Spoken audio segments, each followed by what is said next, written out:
Have you ever just had that feeling, that urge to just pack it all in and start over?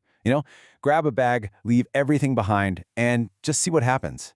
It sounds absolutely terrifying, I know. But today, we're going to look at how a few people did exactly that. And believe me, their stories can teach us a whole lot about redesigning our own lives. Okay, let's get into it. Okay, so just picture this. You're leaving London, one of the biggest, busiest cities in the world, because it just feels lonely and crazy expensive. Well, that's exactly what this person did. They literally traded a tiny shared apartment and a life of zero savings for the total unknown of Alberta, Canada. Talk about a huge gamble, right? But it was all driven by this hope for something more. More connection, more nature, a real shot at a future. And then there's this story. After 7.5 years stuck in a dead-end job, this user made a move that, honestly, most of us would think is completely nuts.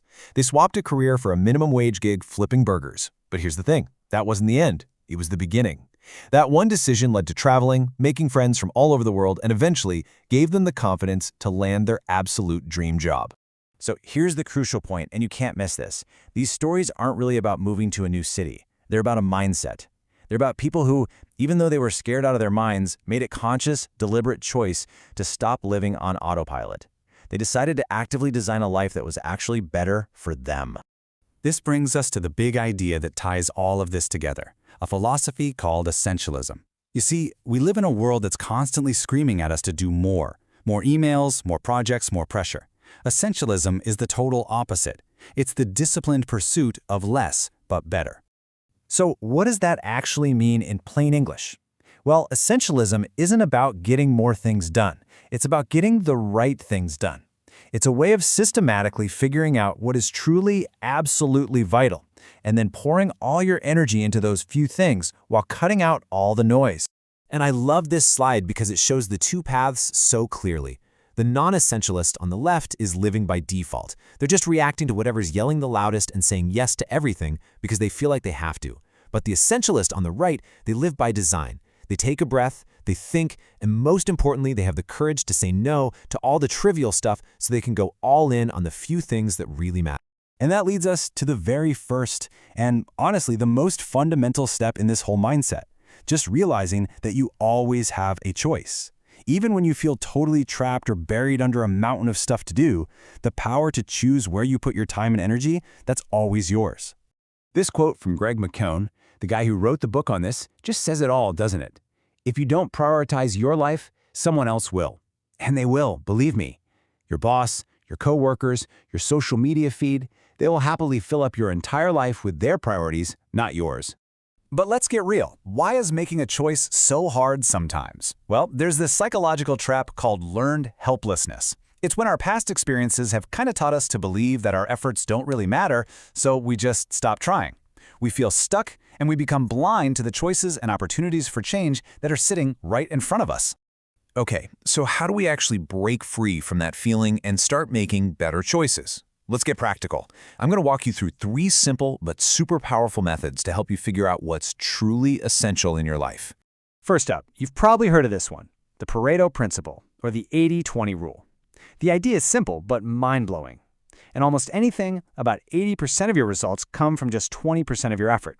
So the whole game is to identify that vital 20%, whether that's certain clients, key projects, or daily habits, and just double down on that. That's where you get the biggest bang for your buck. Next, we've got the ABCDE method from productivity guru Brian Tracy. This is so simple, it's brilliant. You just take your to-do list and label every single item. A tasks are your absolute must-dos, the ones with serious consequences if you don't do them. B tasks are things you should do. C's are nice to do. D's you can delegate. And E's, you just eliminate them. And here's the golden rule. You never, ever work on a B task when there's an A task still sitting there. And our third tool is the amazing Eisenhower matrix. This thing is a game changer because it forces you to sort tasks, not just by how urgent they feel, but how important they actually are. See, most of us live in that top left box, urgent and important, just constantly putting out fires. But the real secret to success, the magic quadrant, is the top right, important but not urgent. That's where you plan, you build relationships, you prevent problems before they even start. All right, so having the right tools is one thing, but actually using them means we have to face the biggest barrier of all, fear. You know, that decision paralysis that can keep us completely stuck, unable to take that first step towards a better life. So what is it, really? Think back to those stories at the beginning. They were all soaked in fear. Fear of the unknown, fear of change, fear of failure. And that's the emotional core of why we stay stuck. It's usually not a lack of options, it's the paralyzing fear of choosing the wrong one. And let's be honest, the cost of that fear, of just constantly avoiding decisions, is unbelievably high. It doesn't just keep you in the same place. It actively creates stress, anxiety, and this deep, nagging feeling that you're not living the life you're supposed to. Staying put isn't safe. It's a guaranteed path to feeling unfulfilled. So how do you break that cycle? You start small. Seriously, make one tiny, low-stakes decision today. Then, when you're facing a bigger one, actually stop and analyze your fear. What's the real worst-case scenario here? And how likely is it to actually happen? And maybe most important of all, start questioning those negative thoughts in your head that tell you you can't do it. And look, this is so important to remember. This isn't a switch you just flip one day. Becoming an essentialist, someone who really lives by design, it's a process. It's an ongoing journey. So you've got to be patient and kind to yourself along the way. If you want to start that journey, like today, here are 5 super simple things you can do. 1. Just pause to breathe and think a few times during your day. 2. Constantly ask yourself that magic question. What is essential right now? 3. Block off the first 90 minutes of your day for your number 1 priority, no excuses. 4. At the end of the day, write down one trade-off you made that you're proud of. And 5. Please celebrate the small wins. They really do add up. So I'm going to leave you with this question to chew on. This isn't about changing your entire life overnight. It's about one small, deliberate choice. So, what is the one non-essential thing you are willing to give up tomorrow to make a little more space for what truly matters?